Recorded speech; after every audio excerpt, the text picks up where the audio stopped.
जय हिंद, नमस्कार। मैं अनुजोत स्पीकिंग चैनल पर @country12 कंसल्टेंट के रूप में एक महत्वपूर्ण विषय, शायद इस पर किसी का ध्यान आज तक नहीं गया है।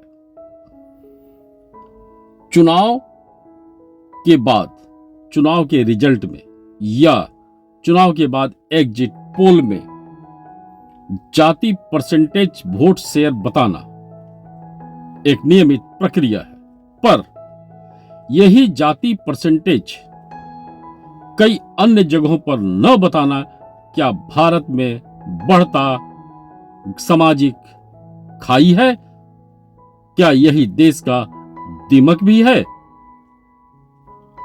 ध्यान दीजिएगा, कश्मीर में सत्ता बदलाव हुए मात्र कुछ दिन पर गोलियों के निशाने पर कौन से लोग? यह विषय कोई नया विषय नहीं है, पर इसमें नया ट्विस्ट और एंगल पहला बार लाने का एक छोटा सा प्रयास है।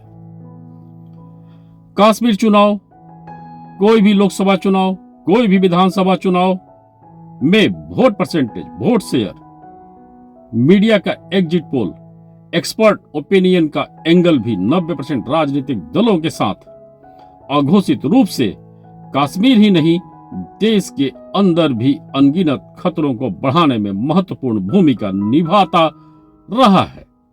शायद इस पर किसी का ध्यान नहीं गया है, पर अब इस पर भी ध्यान देने की आवश्यकता है। कैसे, आगे समझे। और असली ट्विस्ट यही है, और यकीन मानिए यह ट्विस्ट सिर्फ ट्विस्ट ही नहीं, एक कड़वा सच है। मेरे इस चैनल से जुड़ जाएं और देश नीति नियम निर्माण में जागरूकता फैलाने का सहयोगी बने। लाइक, सब्सक्राइब, शेयर भी कर लें। और सेकुलर बने रहना खुद के साथ धोखा है, इस चोले को कृपया उतार फेंके।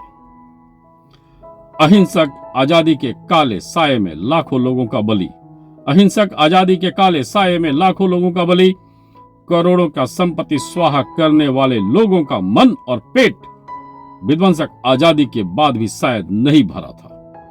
अतः कश्मीर से हिंदू राजा का पलायन करवाना सुनिश्चित किया गया, और हुआ भी। इसके बाद 1947 में सत्ता परिवर्तन कश्मीर में करवाया गया, और ठंडे कश्मीर को आग का गोला बनाए रखने का प्रयोगशाला स्थापित करने का काम उन्हीं मास्टरमाइंड ने किया, जो मास्टरमाइंड 1947 से पहले ही लाखों लोगों का बलि लेना चालू कर दिया था। अब यह मास्टरमाइंड कौन? उस वक्त से लेकर आज तक के घटनाओं से सबक लेकर विश्लेषण करना अब हर जनता के लिए अति आवश्यक है। ध्यान दीजिए, आजादी हुई, अहिंसक आजादी हुई, या विश्व का एक हिंसक आजादी भारत को नसीब हुआ? ये सभी खुद के आत्म मंथन से सोचें। परदेश में हिंदू को जातिवाद धोखे से अहिंसा का पाठ पढ़ाया गया, और मुस्लिम विचारधारा को धार्मिक आजादी देने का अनवरत प्रयास आज तक जारी है। तभी बड़े बड़े हिंदू युवराज नेता के मंच पर हिंदू को धमकी मिलता है, और वो नेता भी ताली बजाते नजर आते हैं। ध्यान दीजिएगा, दरअसल ये वोट बैंक रूपी ताली कश्मीर में टारगेट किलिंग है, देश के अंदर हिंदू आस्था पर पथराव है, सामाजिक खाई है। दरअसल देश में सैनिक के ऊपर जिस तरह का प्रहार 1947 से लगातार हो रहा है, आज भी हो रहा है, ये इसमें प्रमुख रूप से वो लोग दोषी नहीं जो ये कर रहे हैं। अगर इसका दोष सही तरीके से खोजा जाए तो 90% राजनीति का वोट बैंक प्रयोगशाला है, फर्जी सेकुलरवाद है, फर्जी पत्रकारिता है। तभी अनवरत मारे जाने वाले सैनिकों की संख्या ज्यादा है, और मारने वाले लोग एक ही विचारधारा के हैं। एक दुश्मन पहचान बताने का प्रयास, ये वही लोग जो 1947 में पाक लिए, वही लोग जो आधा कश्मीर लिए, वही लोग जिनके लिए देश से बड़ा धार्मिक आस्था। भारत में भी रोके गए लोगों के लिए देश से ऊपर धर्म। अतः देश नीति नियम न दिल में था और न बनाने की इच्छा शक्ति ऐसे लोगों में है, क्योंकि उनका धार्मिक विचारधारा ही शुरू से वैसा ही है। इसमें शायद वो गलत नहीं, पर आज भी 90% राजनीतिक दल के लिए वे एक बहुत बड़े वोट बैंक हैं और 90% राजनीतिक दल और फर्जी सेकुलर लगातार उनके सुरक्षा में मौजूद हैं। शायद यही देश के सैनिकों के ऊपर, आम नागरिकों के ऊपर होते हमले का एक बहुत बड़ा कारण है। भुक्तभोगी लोग कौन? ये वही लोग जिसको आजाद भारत की राजनीति ने कभी सेकुलर बोला, कभी नॉन सेकुलर बोला, कभी अगड़ा बोला, कभी पिछड़ा बोला, कभी दलित बोला, कभी महादलित बोला, कभी आदिवासी बताया। पर टारगेट में हर वक्त यही अगड़ा, पिछड़ा, दलित, महादलित, आदिवासी जनता रही और इस घर से निकले हुए सैनिक बेटे रहे। इसका ट्विस्ट आगे सुनने को आपको मिलेगा, अतः चैनल से आप जुड़े रहें। ध्यान देने योग्य विषय जिस पर चर्चा होने देना 90% राजनीति नहीं चाहती, समाज के अंदर बैठे हुए फर्जी सेकुलर व्यक्ति नहीं चाहते।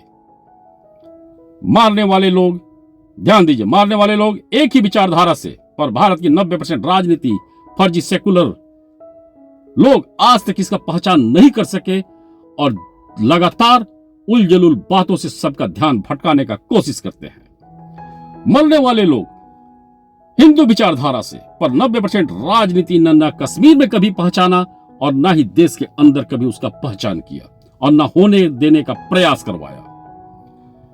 पर कश्मीर घाटी से नीचे उतरते ही वोट बैंक के लिए यही 90% राजनीति के लिए हर हिंदू विचारधारा कभी सेकुलर हो जाता है, कभी नॉन सेकुलर हो जाता है, कभी अगड़ा हो जाता है, कभी पिछड़ा, कभी दलित, कभी महादलित, कभी आदिवासी बन जाता है। इस पर ध्यान देने की अब आवश्यकता है। कश्मीर में 90% राजनीति के लिए, ध्यान दीजिएगा, कश्मीर में 90% राजनीति के लिए मारने वाले लोग भटके हुए लोग होते हैं और ज्यादा जघन्य कांड होने के बाद सिर्फ एक अपराधी बोलकर वो अपना पिंड छुड़ा लेते हैं, लेकिन धार्मिक विचारधारा का जिक्र नहीं करते हैं। हिंदू विचारधारा वाले के ऊपर होते अत्याचार पर 90% राजनीति को जोरदार तरीके से बात करते शायद ही किसी ने सुना होगा। इसके बाद भी सनातनियों का मोह भंग 90% राजनीति से न हो, सामाजिक बहिष्कार न हो, तो यकीन मानिए गोली सेकुलर नॉन सेकुलर देखकर नहीं चलेगी, ना कभी चली है। सिर्फ और सिर्फ हिंदू विचारधारा रूपी अस्तित्व मिटाओ के नाम पर गोली चली है और चलते रहेगी। मेरे इस चैनल से जुड़ जाइए, क्योंकि आगे और भी कई महत्वपूर्ण जानकारी है जो निश्चित रूप से कुछ सालों में हर किसी को दिखेगा, चाहे आप सेकुलर हो चाहे नॉन सेकुलर हो, चाहे आप इस चैनल का विरोध कर रहे हो चाहे समर्थन कर रहे हो। इसलिए मैं बार बार बोल रहा हूं, मेरा कोशिश यही है, चैनल का उद्देश्य यही है कि देश में देश नीति जगे। देश नीति होगा तो ही कोई भी तरह का सुरक्षा किसी के लिए भी होगा। चुनाव संपन्न होते ही एग्जिट पोल चालू हो जाता है और फिर किसने किसको कितना वोट दिया यह चर्चा चालू हो जाता है। किस जाति ने किसने व्यक्तियों ने वोट दिया यह चर्चा चालू हो जाता है। किस जाति का वोट परसेंटेज शेयर क्या था यह चर्चा चालू हो जाता है। यहां मीडिया का ट्विस्ट भी ध्यान देने योग्य है, जो काफी कुछ साफ साफ बताता है। एक उदाहरण, मुस्लिम ने इतना परसेंट वोट दिया, यानी मुस्लिम को सिर्फ मुस्लिम बताया जाता है, जबकि मुस्लिम में भी कई जातियां हैं। और हिंदुओं में वोट को अगड़े पिछड़े दलित महादलित में बांट दिया जाता है। इसका सीधा मतलब आजादी के बाद हिंदू तोड़ों का फार्मूला मीडिया में भी लगातार अनवरत जारी है। महत्वपूर्ण सच, चुनाव के बाद यही अगड़ा पिछड़ा दलित महादलित जब एक ही प्रकार के धार्मिक मानसिकता का शिकार बनता है, तो इसमें खुल के जाति का वर्णन नहीं होता है, जिससे उन जातियों को जातिवाद धोखे का अंदाज लग सके। ध्यान दीजिएगा, चुनाव के बाद यही अगड़ा पिछड़ा दलित महादलित जब एक ही प्रकार के धार्मिक मानसिकता का शिकार बनता है, तो इसमें खुल के जाति का वर्णन नहीं होता है, जिससे उन जातियों को जातिवाद धोखे का अंदाज लग सके। कुछ अनछुए प्रश्न बताने का कोशिश। आजादी के वक्त के विध्वंस, आजादी के बाद के पीओ के विध्वंस, आजादी के बाद मारे गए सैनिकों की जातियां, आम नागरिकों की जातियां, बम विस्फोट और आतंक में मारे गए आम नागरिकों की जातियां, 2024 विधानसभा चुनाव के बाद कश्मीर में टारगेट किलिंग वाली जातियों का हिसाब लेखा जोखा क्यों नहीं कहीं पर उपलब्ध है। सबसे बड़ा धोखा ट्विस्ट जो एक बताने का मेरा एक प्रयास है, जो आज तक छुपा हुआ है। चुनाव में जातिगत वोट परसेंटेज शेयर बताना महत्वपूर्ण है, अति महत्वपूर्ण है, पर 1947 से ही एक ही विचारधारा से मारे गए लोगों के जाति और जाति को परसेंटेज बताना भारत में राजनीति और मीडिया के लिए जरूरी क्यों नहीं है। इस तरह का दोहरापन ही एक ही टाइप के दुश्मन का मजबूती है। ध्यान रहे, ये दोहरापन ही एक ही टाइप के दुश्मन का मजबूती है, और एक ही टाइप के दुश्मन से कभी सैनिक के रूप में, कभी आम नागरिक के रूप में मारे जाते रहना हर प्रकार के हिंदू विचारधारा का नियति बना हुआ है। यकीन मानिए, हिंदू खुद को हिंदू न मान, जब तक जातिवाद गुफा में रहेगा तब तक अपने ही देश का 90% राजनीतिक षड्यंत्र खुलेआम दुश्मन से ज्यादा खतरनाक रहेगी। ध्यान दीजिएगा, हिंदू जब तक खुद को हिंदू न मान जातिवाद गुफा में रहेगा, सेकुलर लोगों को सबक सिखाने का, बहिष्कार करने का हिम्मत नहीं करेगा, सेकुलर यानी फर्जी सेकुलर, तब तक अपने ही देश का 90% राजनीतिक षड्यंत्र खुलेआम किसी भी बाहरी दुश्मन से ज्यादा खतरनाक साबित होते रहेगी। देश नीति मीडिया और प्रमुख एंकर से भी अनुरोध होगा कि वे लोग दुश्मन का नाम और मारे गए लोगों की जाति से देश को अवगत कराना चालू करें। इसके बाद ही देश से जाति भ्रम टूटेगा, समाज से जाति भ्रम टूटेगा, और एक ही प्रकार का दुश्मन मनसा प्रत्यक्ष और अप्रत्यक्ष दिखेगा, और पोषक राजनीति का चरित्र भी सभी को दिखेगा। वोट बैंक के लिए देश में दीमक पोषने का चरित्र दिखेगा, वोट बैंक के लिए सामाजिक खाई बनवाने का मनसा साफ साफ दिखेगा। जय हिंद, धन्यवाद। हर दिन शुभ हो, हर रात्रि शुभ हो, हर मिनट हर सेकंड खालिस्तान और आगिस्तान सोच रूपी राजनीति से सभी का सुरक्षा हो।